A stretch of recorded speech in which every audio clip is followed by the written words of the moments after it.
唔係我得閒冇嘢做啊，係因為我愛護每個業主嘅屋企。今日最主要嚟講解嘅話咧，係我哋98平方嘅精裝改造第3篇。Hello， 大家好，我係中山委嘅 Keith。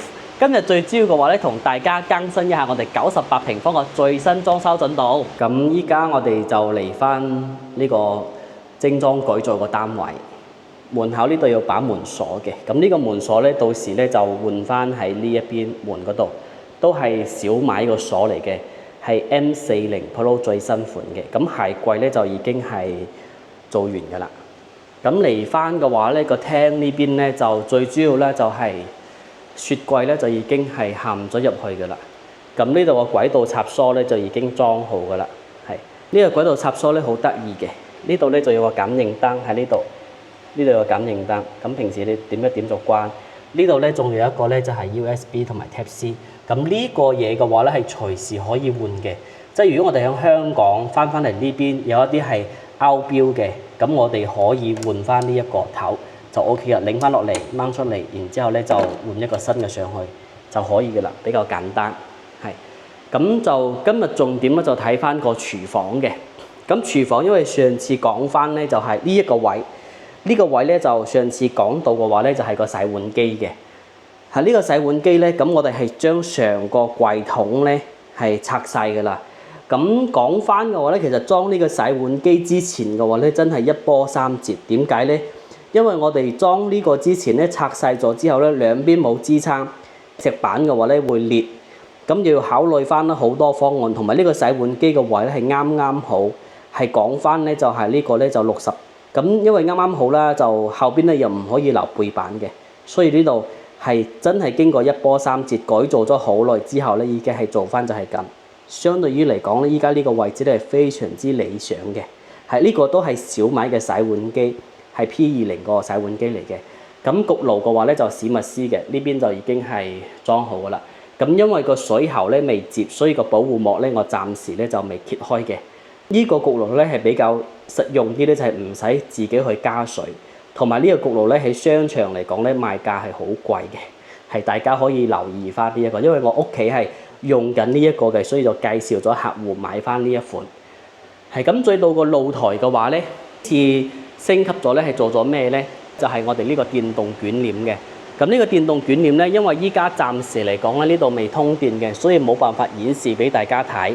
咁呢度講翻咧，就係呢個屋苑嘅頂樓，佢呢邊嘅話咧就闊啲嘅，所以你見到呢個電動捲簾咧做喺入啲嘅位置，係啦。如果我哋正常樓層咧，可以做喺呢個屋檐下邊，咁會同下邊係持平嘅，係，所以佢有少少唔同。咁呢度有高低差啦，其實都唔會有特別嘅影響，因為呢度咧就呢個邊邊咧會做一個洗衣機櫃嘅，所以依家你未做好，做好咗之後咧個電源會引喺呢一邊，咁我哋都可以期待呢個洗衣機櫃做好咗之後咧，整體係點嘅？咁到時我哋呢邊咧做一個好貼身嘅設計，就係做翻個 cam， 可以望到出邊嘅景觀啦，又可以望翻單位一啲情況，係啦。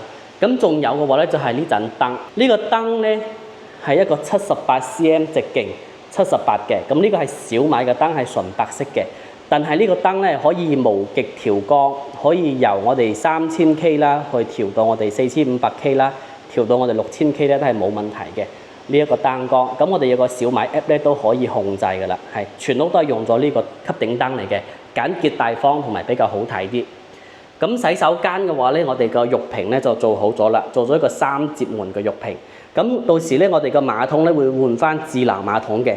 咁智能馬桶咧，我哋都係換翻呢一個叫做小驚喜，係啦，因為我屋企依家係用緊嘅呢一個，所以都係比較好用嘅。咁我哋呢個禮拜都去咗即係中山一啲家私城咧去睇嘅，其實好多馬桶咧其實一好一般，同埋呢個價錢咧有翻個功能都係比較貴嘅，所以我都係建議翻揀翻呢一個，同埋喺呢個屋苑嘅話咧，我好多客戶都係揀咗呢一個馬桶嘅，質量唔錯啦，同埋都係比較好用，功能都係比較多嘅。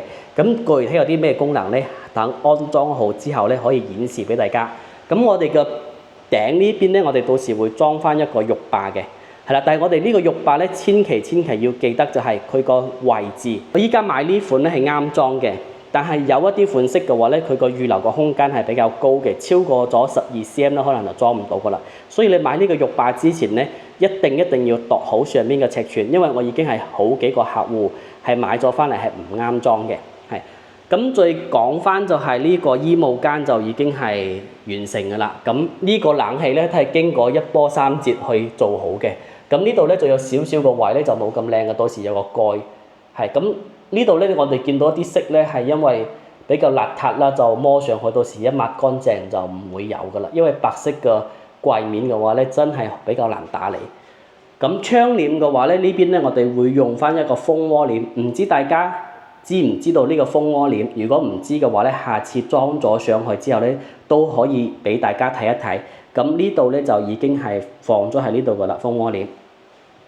咁客房啦同埋主人房咧，都係正常嚟講咧，就擺翻一鋪床嘅啫，係啦，同埋一個斗櫃。咁最主要係呢個細房嘅話咧，就去度翻呢一個窗台墊啦，係啦，呢啲位咧就要好 fit 嘅，同埋呢啲位咧就一定要度得好仔細嘅，因為佢有啲突出嚟，有啲凹落去嘅，係啦。呢個咧唔怕，因為阿 Keith 咧係比較有經驗嘅，已經係幫好多個業主咧係做過呢一個嘢噶啦，嚇。同埋睇翻呢個景，真係好靚，好似一幅畫咁嘅。